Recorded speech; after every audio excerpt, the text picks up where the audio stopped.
तेरा मैं दुम दुम दुम तेरा मैं दुम दुम दुम।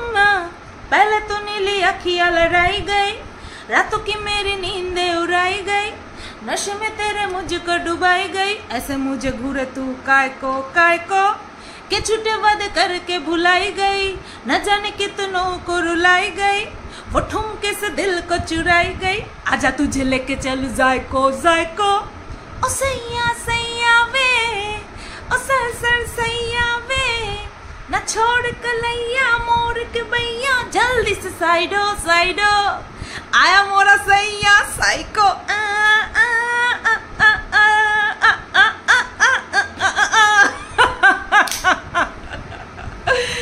বাবা হ্যালো বন্ধুরা, কেমন আছো সবাই? আশা করছি তোমরা সবাই ভালো আছো, আর আমিও ভালো আছি। এই গানটা যে আমি কোনো সময় করবো আমি ভাবতেও পারিনি যে এই গানটাও আমার কন্টেন্ট রিলেটেড গান হতে পারে। তো সাইকো সাইয়া, এখানে সাইকো সাইয়া না, এখানে তো সবাইকে সাইকো বলছে। এ ওকে বলছে সাইকো, ও একে বলছে সাইকো, সবাই বলছে তুই সাইকো, আর ও তো সবাইকে বলছে সাইকো। মানে এখানে সবাই সাইকো, পাগলে। হ্যাঁ বাবা, তোমার দরবারে সব পাগলের খেলা। এই গানটা করতাম যদি পাগল বলতো, এখানে সবাই সাইকো বলছে, তা আমার সাইকো দিয়ে এই গানটাই মনে পড়লো, আয়া মোরা সাইয়া সাইকো। তো যাই হোক বন্ধুরা, গতকালকে একটা লাইভ হয়েছে, সেটা আমি আজকে দেখলাম। আমি বললাম না আমার সব দিকে নজর রাখা সম্ভব হয় না, আমি এতগুলো ভিডিও করি তো দিনে, আমার পক্ষে সম্ভব হয় না। তো যাই হোক, কিছু কিছু মানুষ আছে এইসব লাইভগুলো আমার কাছে পৌঁছে দেয়, তো সেখান থেকে অনেক কিছু জানতে পারি, অনেক কিছু বুঝতে পারি। আমার কোথায় ভুল হচ্ছে বা তাদেরও কোথায় বোঝার ভুল হচ্ছে সেটাও বুঝতে পারি। তো সেই বিষয়গুলো নিয়েই আর কি আলোচনা করব। তার আগে কিমা ভেন্ডিকে একটা কথা বলি। কিমা ভেন্ডি, বলছি তোর কি পুরুষ কাস্টমার এখন কি বন্ধ হয়ে গেছে না? শরীরে গোদ হয়ে গেছে, গতরটা বুড়ো হতে চলেছে, ওই যতই ট্যাঙ্ক রিমুভ করিস না কেন, মানে শরীর বলে তো একটা বিষয় আছে, বয়স বলে তো একটা বিষয় আছে। বুঝতে পারছি যে তোর পুরুষ খরিদ্দারের কমতি হয়েছে, সেই কারণে আজকাল পয়সা তো তোর এই ইউটিউব থেকে আসছে, তারপরে 2 নম্বরই করে তুই পয়সা কামাচ্ছিস, কিন্তু বুড়ো শরীরেও তোর যে জ্বালা সেটা কাকে দিয়ে মেটাবি? পুরুষ খরিদ্দার তো পাচ্ছিস না, ওই রাস্তাঘাটের কুকুর, ওই কুকুরকে দিয়ে তুই তোর শরীরের জ্বালা মেটাচ্ছিস। বুঝতে পেরেছিস? তোকে একটা ছোট্ট করে একটা কথা বলি, তুই যত নোংরা কথা বলিস না কেন, সে আমার বাবা মাকে নিয়ে বল, আমাকে নিয়ে বল, আমার 14 গোষ্ঠীকে নিয়ে বল, আমি তোকে একটা কথাই বলতে চাই। আমি বুঝতে পেরেছি যে তুই পুরুষ খরিদ্দার পাচ্ছিস না, এখন কুকুরকে দিয়ে তোর শরীরের জ্বালা যন্ত্রণা মেটাচ্ছিস। বুঝতে পেরেছিস? ওর জন্যই তোর মুখ থেকে কারোর বাবা মা সম্পর্কে এই ধরনের কথা বেরোয়। বুঝতে পেরেছিস? তো চল ফোট, এইবার আসি কালকে যেই লাইভটা হয়েছে সেই সম্পর্কে দুটো কথা বলি। এই মেয়েটি বুঝতে খুব ভুল করে। আমি গতকালকে রাত্রেবেলা যেই ভিডিওটা করেছি সেখানটায় আমি ওই ইয়েতে মানে কালসাপ বেরিয়ে এসেছে, হ্যাঁ কালসাপ বেরিয়ে এসেছে, এরকম একটা কথা লিখেছি, এরকম একটা লাইন লিখেছি। তো এই মেয়েটি ভেবেছে যে আমি কালসাপ ওকে বলেছি। আমি বলি কি, যেই পদে তুমি আছো সেই পদটা তো আর এরকম করে পাওনি, পেয়েছো কি? যথেষ্ট পরিশ্রম করতে হয়েছে, তার জন্য পড়াশোনা করতে হয়েছে। কথাবার্তা শুনলে মনে হয় তুমি আলট্রা এডুকেটেড, ঠিক আছে, হাই লেভেলের এডুকেশন তোমার রয়েছে, পেটে বিদ্যা রয়েছে, বুদ্ধি কতটুকু রয়েছে সেটা সম্পর্কে আমার যথেষ্ট পরিমাণে সন্দেহ রয়েছে। আমারও অবশ্য নেই, তারপরেও আমি এইটুকু বলতে পারি তোমার বুদ্ধি কতটুকু রয়েছে জানি না। তো যাই হোক, তোমার বুদ্ধি দিয়ে তুমি চলবে, আমার তো কিছু যাবে আসবে না। কিন্তু তুমি তো পড়াশোনা করে টুকলি করে তো আর পাশ করোনি, টুকলি করে তো আর এই জায়গায় আসোনি। পড়াশোনা করেছো মানে A to Z syllabus complete করেছো, তারপরে গিয়ে তুমি এই জায়গায় একটা আসতে পেরেছো। তো আমার ভিডিওটা যদি আমার সম্পর্কে মন্তব্য করতেই হয়, যদি আমার ভিডিও দেখে তোমার কিছু মনেই হয়, আমি তোমাকে বলবো তুমি একটা ভিডিও দেখে কমেন্ট করার আগে পুরো ভিডিওটা দেখবে, মাথায় ঢুকাবে, বুঝবে যে আমি যার ভিডিও দেখছি সে কি বলতে চাইছে, তারপরে তোমার মতামত ব্যক্ত করবে। সে কারো লাইভে হোক, কারো ভিডিওর তোমার নিজের ভিডিওর মাধ্যমে হোক, কারো কমেন্ট বক্সে হোক, যেখানে খুশি, আগে বুঝবে যে কি বলতে চেয়েছে। আমি তোমাকে কালসাপ কেন বলবো? আমি কিমা ভেন্ডিকে কালসাপ বলেছিলাম, আমি কিমা ভেন্ডিকে কালসাপ বলেছি যে ও চায় না যে ফন্দীপ আর মিনার মিল হোক, আমি সেই অর্থে কালসাপ বলেছি। তোমার মতন একটা মানে কি বলবো, এত বুদ্ধি রাখা একটা মহিলার কাছ থেকে তো এই ধরনের উল্টোপাল্টা বুঝে কথা আশা করা যায় না, কমসে কম আমি করি না। আমি শুনছি আর হাসছি, কি বলে, আমি তো ওকে কালসাপ বলিনি। এইবার আসি প্লেটের কথায়, যে তুমি কাকে খিল্লি করছো বা না করছো সেটা নিয়ে নাকি আমি ভুল বুঝেছি আর সেটা নিয়ে ভুল বলেছি। তুমি কতদিন হয়েছে ইউটিউবে আছো আমি জানি না, as a viewer, as a creator কতদিন আছো আমি জানি না, বাট আমি এখানে দীর্ঘ 2.5 বছর ধরে কন্ট্রোভার্সি জোনে আছি। কে কখন কোন বিষয় কাকে উদ্দেশ্য করে বলে এইটুকু বোঝার মতন এইটুকু ক্ষমতাও আমার আছে, এইটুকু হলেও আমার ক্ষমতা আছে যে তোমরা প্লেট কোন উদ্দেশ্য নিয়ে বলেছো, কাকে উদ্দেশ্য করে বলেছো, ঠিক আছে, আমি সব বুঝতে পেরেছি। কেউ যদি ডিনাই করে সেখানে কারোর কিছু করার থাকে না, কিন্তু আমার বোঝা আমার কাছে, আমি বুঝতে পেরেছি এক্স্যাক্ট 17টা প্লেটের কথাই কেন উঠলো, আর এখনই বা এই প্লেটের কথা কেন উঠছে, এইটুকু বোঝার মতন ক্ষুদ্র বুদ্ধি মস্তিষ্ক আমার আছে। তো এই নিয়ে নো আর্গুমেন্ট। তুমি তোমার মতন বলেছো, তুমি তোমার মতন করে বলেছো, তুমি তোমার লজিক দিয়ে বলেছো, আমি আমার লজিক দিয়ে বুঝেছি, হয়ে গেল, ক্লিয়ার, ঠিক আছে। এবার ওই কি বারে উঠে ক্ষুদিরাম ফাঁসি উঠেছিল নাকি এরকম একটা লাইন তুলেছো। এখানে যে যে যা যা যা কল রেকর্ডিং ফাঁস করছে না, নিজের ইচ্ছায় করছে। তুমি কোন দিকে লাইনটা ঘোরাচ্ছ আমার কিন্তু বুঝতে অসুবিধা নেই। আর আমি তোমার মতন ইনিয়ে বিনিয়ে কথা বলার মানুষ না, কারণ আমি কারোর পদতলে থাকিনি, কোনোদিনও থাকবো না। তাই আমার প্রয়োজন পড়ে না ইনিয়ে বিনিয়ে নিজেকে সেফ সাইডে রেখে তারপরে কথা বলার। আমার যাকে মনে হবে আমি ইগনোর করব তাকে ইগনোর করব, কিন্তু যাকে মনে হবে বলবো তাকে ডাইরেক্ট বলবো, তোমার মতন করব না। তো আমি সুজাতাদিকে না পরিচালনা করছি না পরিচালনা করব।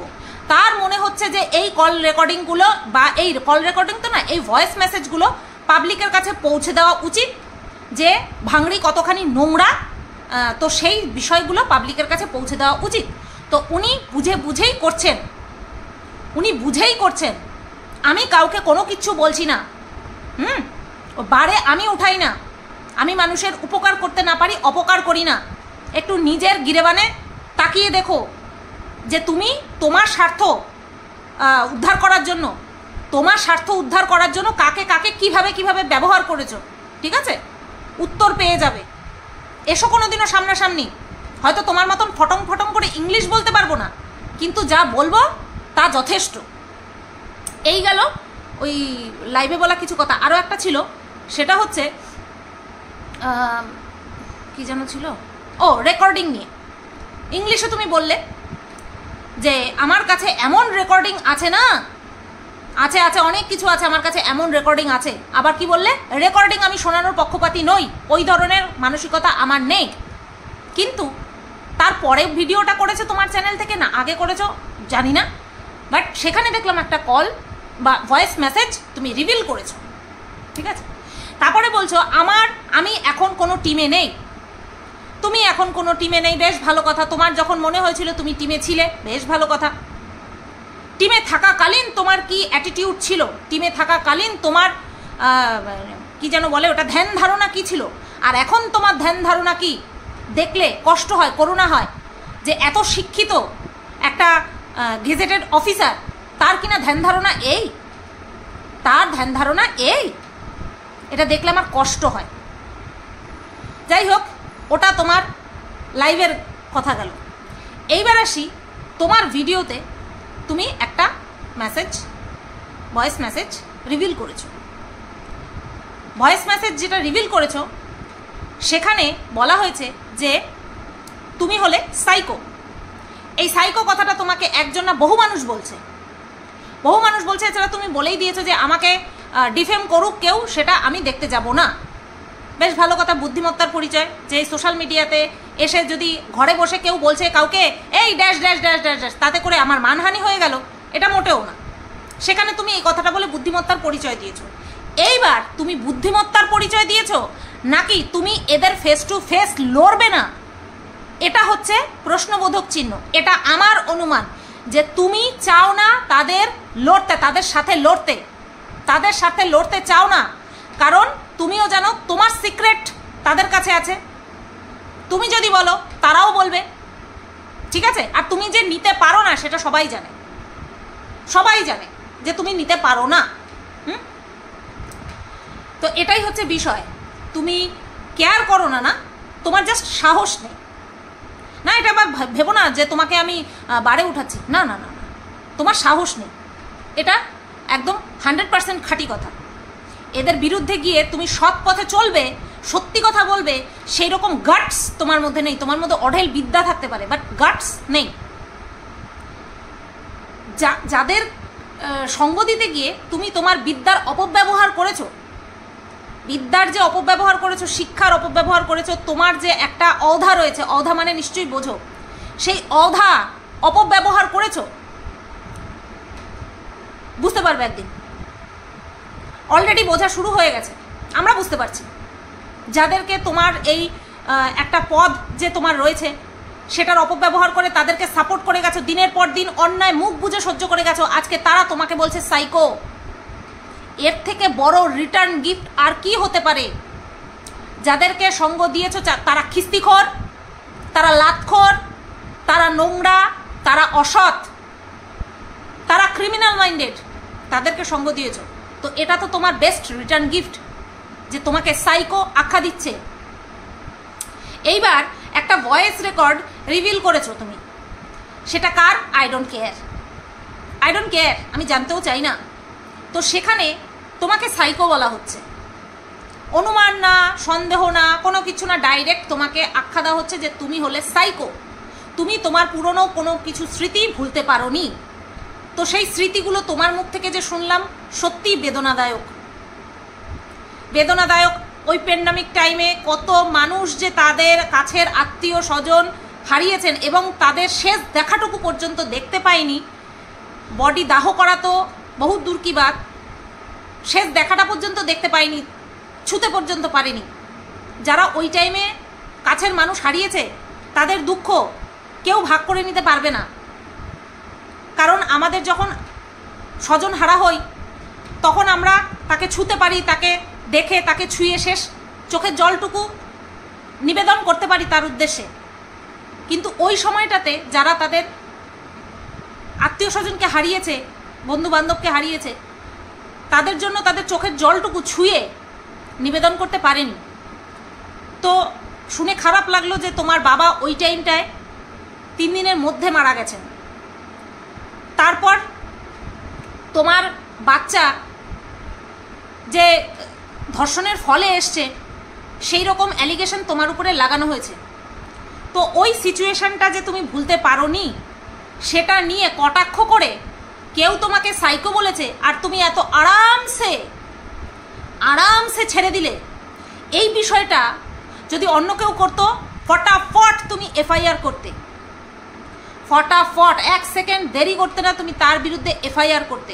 আমি বলছি তোমাকে এইটুকু দিনে যা যাচ্ছি, যতটুকু চিনেছি, খুব কম ভিডিও দেখেছি তোমার, তাতে করে আমি এইটুকু বুঝতে পেরেছি যে এই সেন্সিটিভ জায়গায় যদি যার ভয়েস তুমি রিভিল করেছো তার জায়গায় যদি অন্য কেউ থাকতো না, তাহলে তুমি তার বিরুদ্ধে স্টেপ নিতে। এখন কেন না, এর বিরুদ্ধে কেন না? তারপরে তুমি খুব সুন্দর করে উল্টে তাকেও সাইকো বলে দিলে। সেটা হচ্ছে কি বললে, যে আপনি যেই সাইকিয়াট্রিস্টকে দেখাতেন তার কাছে আমাকে দেখাবেন বলেছিলেন, আপনিও তো সাইকিয়াট্রিস্ট দেখাতেন তাই না? আপনিও তো সাইকো পেশেন্ট ছিলেন। ওয়াও, আরে বাবা, এর জন্যই তো আমি তো প্রথম থেকে বলি ওটার কাউন্সেলিংয়ের প্রয়োজন। আমি কিন্তু জানতাম না যে ওটা সাইকো পেশেন্ট ছিল, কিন্তু দেখেই বোঝা যাচ্ছিল এর কার্যকলাপ, এর অঙ্গিভঙ্গি, এর কথাবার্তা, এর নোংরা ল্যাঙ্গুয়েজ, মানুষের প্রতি এর পার্সপেক্টিভ, এগুলো দেখে পরেই বোঝা যাচ্ছিল যে ওইটা সাইকো পেশেন্টই ছিল। দেখো, প্রুফ হয়ে গেল। আমি বলেছিলাম কি না যে এর কাউন্সেলিংয়ের প্রয়োজন? বলেছিলাম তো, দেখো আজকে সেটা প্রুভ হয়ে গেল। তো যাই হোক, সুন্দর করে বুঝিয়ে দেওয়ার জন্য অনেক থ্যাঙ্কস যে এও সাইকো পেশেন্ট। তারপরে বলছে কল রিভিল, এই রেকর্ডটা ওর কাছে এসছে, ওর কাছে এসছে এবং আজ এতদিন পরে এই যে যার সম্পর্কে কথা বলছে তাকে বলছে যে আপনি বলতেন কল রিভিল করা বা কোনো রকম কোনো পার্সোনাল কিছু রিভিল করা আইনত অপরাধ। তাহলে এই মেসেজটা যে আমার কাছে আসলো আশা করছি আপনি এর বিরুদ্ধে স্টেপ নেবেন। রিয়েলি রিয়েলি আমাদেরকে দিনের পর দিন বোঝানো হয়েছে পতিতা বলা যাবে না, পতিতা কমিউনিটিকে জানিয়ে ঝাঁটা জুতো নিয়ে অ্যাটাক করা হবে, কিন্তু বাজা বলা যেতে পারে। রাতে ফোনাফোনি হয়ে গেছে, বাজা বলে অ্যাটাক করো। কোথায় ছিলে তখন তুমি? তোমার মনে হয়নি অ্যাজ এ হিউম্যান বিং এখানে আমার আওয়াজ তোলা দরকার? মনে হয়নি? মুখে কুলুপ এঁটে রাখা কোথাকার সাইন? তাহলে তুমি তো সুবিধাবাদী, প্রতিবাদী আর সুবিধাবাদী বলেছিলে না, তো তুমি হলে মেন সুবিধাবাদী। কেন আওয়াজ তোলোনি তখন? পতিতা বলা তো কবে থেকে স্টপ হয়ে গেছে, বাজা বলাটা কেন বন্ধ হলো না? কেন প্রতিবাদ করলে না তখন? জাস্ট নিজের পার্সোনাল গ্রাজেস মেটাতে এসেছিলে ওই 3টে ফ্যামিলির প্রতি, ব্যাস। তোমার আর কোনো কিছু দেওয়ার নেই, নেওয়ার নেই। একটা সাধারণ সচেতন নাগরিক হিসেবে, ভারতবর্ষের একটা সাধারণ পৃথিবীর একটা মানুষ হিসেবে তোমার কি এইটুকু বলা উচিত ছিল না সেই গ্রুপে থেকে যে এইভাবে কাউকে বাজা বলে অ্যাটাক করা যায় না, তাকে পার্সোনালভাবে হার্ট করা যায় না? তোমার শিক্ষায় বাঁধেনি এই সময় চুপ করে থাকতে? যাই হোক, আমি কারো কাছ থেকে কিছু আশা করি না। তুমি যেহেতু এই জাস্টিস বা এই যে স্টেপ নেওয়ার কথা বললে, তাই আমি বললাম। প্রত্যেক মুহূর্তে, প্রত্যেকটা দিন, প্রত্যেকটা ভিডিও, প্রত্যেকটা লাইভে তারা কল রেকর্ডিং করে চলেছে, অথচ আমার বিরুদ্ধে কি বলা হয়েছে যাতে আমি কল রেকর্ডিং করলেই অসুবিধা আছে। আমাকে আটকায় কার সাধ্যি? আমি যেদিন মনে করব, যখন মনে করব, যার মনে করব তার রেকর্ডিং শোনাবো। যা বোঝার আইন বুঝে নেবে, যা বোঝার আইন বুঝে নেবে। আজকে তোমার মনে হচ্ছে যে যেই 3জন বল্লমধারী না খিস্তিধারী রক্ষীকে রেখেছে তারা যে কতখানি নোংরা। কি বলেছিলে? দলে থাকতে গেলে সব মুখ বুঝে সহ্য করতে হয়। তার মানে সুবিধাবাদী কে? কে সুবিধাবাদী? তুমি সুবিধাবাদী। কোথাও মুখ বুঝে থাকতে কেউ বাধ্য করেনি, তার মানে তুমিও ক্রাইম করে বসে রয়েছো, তুমিও কিছু লুকিয়ে বসে রয়েছো, তোমারও পিছনে গন্ধ রয়েছে, তার জন্য তোমাকে সব অন্যায় মুখ বুঝে সহ্য করতে হয়েছে, দলের সঙ্গে তাল মেলাতে হয়েছে। আজকে ওই 40 মহিলা সুজাতাদি, তার তো মনে হয়নি যে আমি চুপ করে থাকি, সে কেন প্রতিবাদের আওয়াজ তুললো? তোমার থেকে শিক্ষায় দীক্ষায় কম হতে পারে, তোমার মতন কোনো পদাধিকারী নয়, কিন্তু তোমার থেকে অনেক বেশি গাটস রাখে। তোমার সেই গাটসটুকুও নেই উচিত সময়ে উচিত জায়গায় উচিত কথা বলার যে গাটস, সেটা সবার থাকে না। ওই 3টে খিস্তিবাজকে রেখে দিয়েছে। ওই 3টে খিস্তিবাজ মানে কি বলবো, রয়ে সয়ে দিত, এখন তারস্বরে খিস্তি দিচ্ছে, তারস্বরে। এদের সঙ্গে কি আমরা মুখ নাড়তে পারবো? মুখ নাড়তে পারবো? মুখ নাড়তে পারবো না। এতটা নিম্ন রুচির হতে পারবো না। কারণ আমাদের ভিডিও আমাদের আত্মীয় স্বজন সবাই দেখে, পাড়া প্রতিবেশী সবাই দেখে। সেখানে যদি এরকম খিস্তি মারতে থাকি না, তাহলে তো হয়েই গেল, পাড়া থেকেই উঠিয়ে দেবে, এরকম যদি খিস্তি মারতে থাকি। কিন্তু এদের আমি বলেছি না, জাত নোংরা। এদের না পাড়া প্রতিবেশী কারোর সাথে সম্পর্ক আছে, না আসা যাওয়া আছে, সবাই জানে। সেই কারণে এর মুখ কেউ লাগে না। এই যে কালকে লাইভে আমার মা বাবাকে নিয়ে নোংরা কথা বলছে, ওই যে বললাম কুকুরের সঙ্গে এখন শরীরের জ্বালা মেটাচ্ছে, সেই কারণের জন্য এখন কুকুরকেই চোখে দেখছে। সাধারণ শিক্ষিত মানুষেরাও জানে যে মানুষের সঙ্গে মানুষেরই ক্রোমোজোম মিলনের ফলে তারপরে একটা মানব সন্তান জন্ম হয়। কিন্তু এই যে অশিক্ষিত বেশ্যা, সে কি বলছে? কুকুরের সঙ্গে নাকি করে তারপরে আমাকে পয়দা করেছে। তাহলে সে যদি শিক্ষিত হতো তাহলে তো এই কথা বলতো না। সে তো অশিক্ষিত, কুকুরের সঙ্গে শুয়ে বেড়াচ্ছে। এখন রাস্তাঘাটে যেখানে পাচ্ছে সেখানে শাড়ি তুলে দাঁড়িয়ে পড়ছে, নিচু হয়ে ঝুঁকে দাঁড়িয়ে পড়ছে, ব্যাস এসে মেরে দিয়ে যাচ্ছে। তো চলো, এইভাবেই ক্রমশ প্রকাশ্য সব হতে থাকবে। কে কতখানি সাইকো, কার ভেতরে কি আছে না আছে, কে মানুষকে কিভাবে ইউজ করে না করে, সব সামনে চলে আসবে। বেশি দিন নেই, সেই দিন আর বেশি দূরে নেই যেদিন কিনা দেখবো সব সুনসান হয়ে গেছে, আর আবার আগের মতন কন্ট্রোভার্সি জোনটা পুরো পরিষ্কার হয়ে গেছে। আমরা মানে কি বলবো, ওটাকে বলে না, খুব মন খুলে কন্ট্রোভার্সি করা, মন খুলে কন্ট্রোভার্সি করতে পারবো। কোনো রকম কোনো নোংরা জঞ্জালকে নিয়ে কোনো কথা বলতে হবে না। চলো ভিডিওটা এই পর্যন্তই রাখলাম। ভালো থেকো, সুস্থ থেকো। আর ওই শিক্ষিত মহিলাটিকে বলবো ভিডিও দেখে তারপরে যা বক্তব্য আছে যেখানে খুশি ব্যক্ত করো, যাও, আমার কিচ্ছু যায় আসে না। ভুল ভাল বুঝলে পরেই আমার অসুবিধা। Tata, good night.